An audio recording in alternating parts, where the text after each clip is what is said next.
Hey, welcome back. Niles Peacock Kitchen and Bar is a craft cocktail and stone-fired pizza restaurant near the Edmonds Waterfront. Yeah, so we're all dressed up. We're ready to do it. We're ready to go. And today we have a preview of their new brunch menu. And for that, we are joined by owner Niles Peacock. Hey there. How's it going? So glad to be back. Great to see y'all again. Yes, amazing. Now, of course, you are known for your amazing pizzas.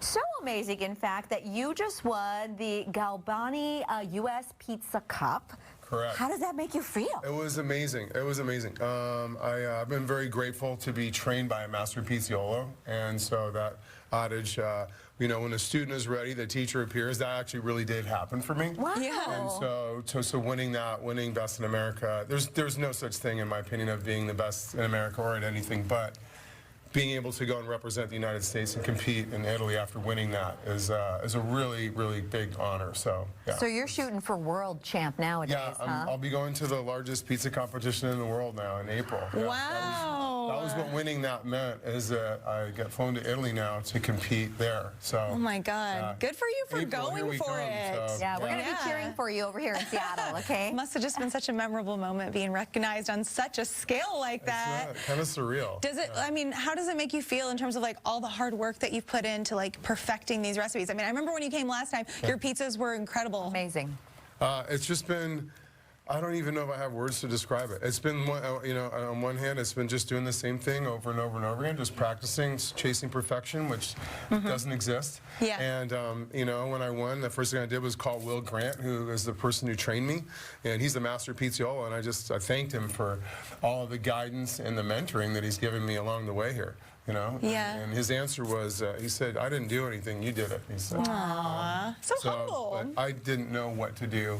I just had someone show me, and then I did it. So. And I think it's that you love the journey, because loving the journey means that you don't get tired of chasing that perfect pizza. Not at all. Not at all. Oh, amazing. And we are so lucky today because we are going to learn how to make a little bit of that delicious award-winning pizza. So tell us how it's made. So, well, we're going to show you what we're looking at here. So this is, we have some dough balls. You have dough balls there. Yep. This is done with 128-year-old sourdough. Actually, 129 now. Ooh. It's actually, it was brought down in 1898 from Alaska, about 40 years ago. The family had to give it to the Grant family. Will Grant, my mentor, gave it to me for my birthday. Oh. And here it is on our table right now. So I use this to make all my pizzas with. And we're gonna make pizzas right now together. So. Okay. What happens is when you make dough, you see these little bubbles in there? Yeah. When the dough's feeding, it makes three things during fermentation: a little heat, a little alcohol, and CO2. The network of gluten is holding the CO2 in there. And so that trapped CO2 is trying to escape, and the gluten's holding it down there. So what we're going to do is we're going to start, watch what I'm doing here. See, push these little bubbles going Yes. down, right? I was Little just pointing bubbles. out that cute little bubble there for That was such a Charlie's cute dough. one. So we'll Right push there. them towards I'm the sad side. to kill it. Okay. Right? Let me give you all a little bit more flour here. Okay. A little more flour. Oh, thank More flour. you. Yeah, there you go. Right? And so as you push it out to the side, we're going to have the outside that's going to be a little bit thicker, right? Right. Oh, okay. So you want to leave, see what I'm doing here? Watch this. Yours is looking really good. I'm getting more bubbles. What am I it's doing okay. wrong? No, the bubbles are fine. Oh, So they are? just push the bubbles out towards the side and then stop when you're about like maybe an inch away. right? Okay. All right. And so you can feel them popping, right? You feel Yeah, that? yeah. And that's totally normal. That's totally normal. So now what we're going to do is, watch what I do here. I'm going to Okay. flip it over my hand like that. Okay. Yeah. Okay. Yeah. Whoa, right. whoa, whoa. Flip it back like that. Okay. Okay, now, and as you hold it, I got two hands you're holding. I'm going to just toss it a little bit. Just toss it. Are we stretching? Y'all done this before. Come on, you've done it before. I feel like we have done it once. You just right? make it All right.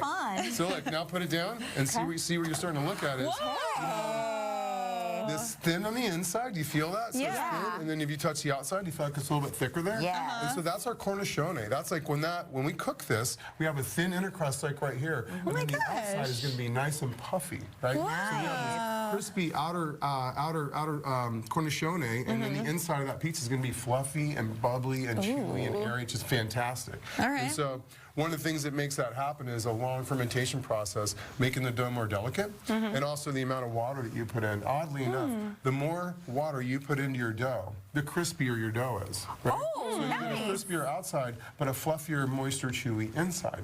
And that's what I love about baking. It's the process is scientific. So on one hand, it's unforgiving, but it's also exacting. So Yeah. Yeah. at the same time, you can make dough that, when I first did this, I thought would be making a dough that would be wetter on the outside, but the evaporation is pushing out and out and out. And so as it's evaporating and pushing, it's making this a thinner crust on the outside and pushing it closer to the heat, making it crispier.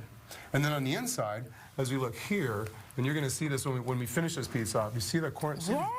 Yeah. These air pockets in there. Beautiful. Right? And these beautiful little air pockets. I mean, look at that. Oh, I love an air pocket. I know.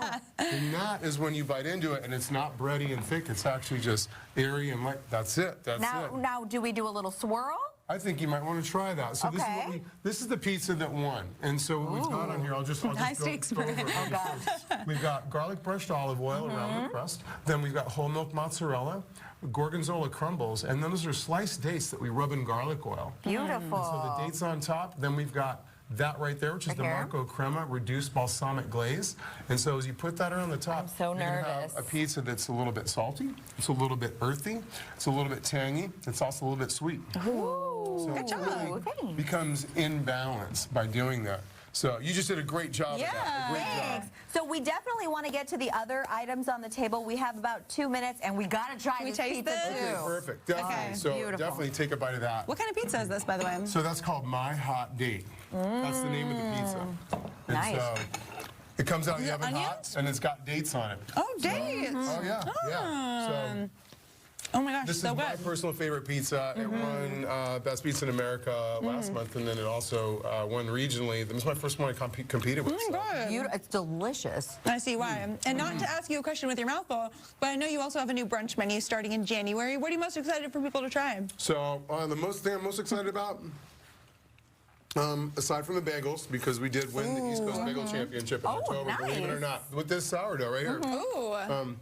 Unfortunately, being in Edmonds means that also I get to work with locals there. And Geraldine Brousseau, who created the brioche recipe for Cinnabon, is my teacher in cinnamon rolls. And between her and Will Grant, who's my sourdough mentor, I'm doing sourdough brioche cinnamon rolls. Beautiful. my God. I'm That's going to what we're have a looking little at right bite. here. So Are we I'm supposed to really, use a fork here? Really No, girl, excited however you about wanna that. eat it. I kind of just want to like Oh, yeah. go into it. It's gonna be. It's gonna take too long to use a fork.